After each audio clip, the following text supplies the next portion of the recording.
Mega master plan మొత్తం తెలంగాణకు తయారు చేసి ఔటర్ రింగ్ రోడ్డు లోపల ఉన్న హైదరాబాదును అర్బన్ తెలంగాణగా, ఔటర్ రింగ్ రోడ్డు నుంచి రీజనల్ రింగ్ రోడ్డు వరకు ఉన్న తెలంగాణను సబర్బన్ తెలంగాణగా, రీజనల్ రింగ్ రోడ్డు నుంచి తెలంగాణ సరిహద్దుల వరకు రూరల్ తెలంగాణగా 3 విభాగాలుగా విభజించి 3 ప్రాంతాలను వివిధ క్లస్టర్స్ కింద అభివృద్ధి చేయాలన్న ఆలోచన మా ప్రభుత్వం చేసింది. దీనికోసం ఆల్రెడీ టెండర్లు పిలిచినాం. అంతర్జాతీయ కన్సల్టెంట్స్ వచ్చిండ్రు, వాళ్ళ నియామకం చేపట్టడం జరిగింది. తొందరలోనే వాళ్ళు మాస్టర్ ప్లాన్ మాకు అందిస్తారు.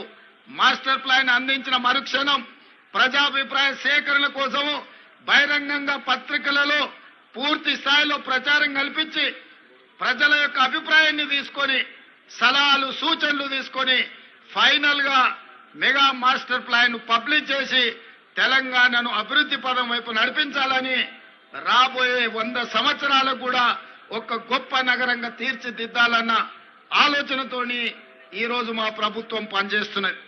నిన్నటికి నిన్న చాంద్రాయన్ గుట్టలో నేను, అసదుద్దీన్ ఓవైసీ గారు మెట్రో విస్తరణ కోసం పునాది రాయి వేసినాం. మేము ఒక పక్కన పునాది రాయి వేసేటప్పుడు కేంద్ర ప్రభుత్వం మీకు అనుమతిస్తున్నామని లేఖ పంపించింది.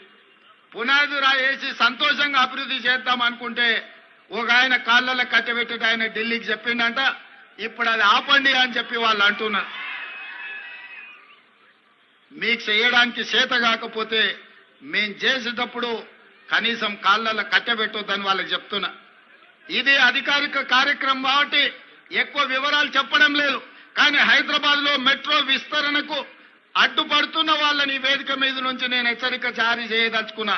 హైదరాబాద్ నగర అభివృద్ధికి మీరు అడ్డం పడి కేంద్ర ప్రభుత్వాన్ని ఉసిగొల్పి అడ్డుకోవడానికి ఏదైతే ప్రయత్నం చేస్తుండ్రో ఇది మంచి ప్రయత్నం కాదు. ఇట్లాంటి పనులు చేసే వాళ్లకు హైదరాబాద్ నగర బహిష్కరణ శిక్ష విధించాల్సి వస్తుంది. మీరు జాగ్రత్తగా ఉండండి, హైదరాబాద్ నగర అభివృద్ధికి సహకరించండి అని చెప్పి నేను తెలియజేస్తూ, ఏది ఏమైనా మీరందరూ అభిమానంతో ఇంత దూరం వచ్చి ఆ పక్క నుంచి మా అక్కలందరూ కూడా వచ్చిండ్రు, మా తమ్ముడు వచ్చిండు చూసిపోదామని.